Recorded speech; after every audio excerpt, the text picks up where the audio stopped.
Tingnan nyo guys ha, may bumabagabag sa akin. Tingnan nyo. What if kaya no, sa 2028 to hanggang 2052, apat na admin ng mga Duterte ang makaupo bilang presidente. Ilan taon na kaya tayo? So, ito challenge natin to ha. Unahin na natin kay Bongbong Marcos no. Sa ngayon, 2026 ngayon, ang edad ko, mag-20 ako sa August 4 no. What if kaya no, sa 2028 na si Sara na magiging presidente. So, ibig sabihin, 22 years old na ako. Sa 2028 to 2034, ang edad ko doon ay 28 years old na ako doon. Kung si Paulo Duterte naman ang magiging presidente ng Pilipinas to 2034 to hanggang 2040, ang edad natin ay 34 years old.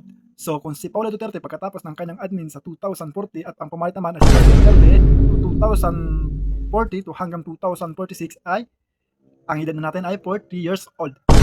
Si Kitty naman ang palari na maging presidente sa pang-apat na admin ng Duterte na sunod-sunod 2046 to hanggang 2052, 46 years old. Grabe. Pero ikaw, kung palarin ka sa 2052 na kung si Kitty Duterte magiging presidente sa 2046 to 2052, ilang taon ka na doon? Sana itong apat admin hindi mapalitan ng mga korap.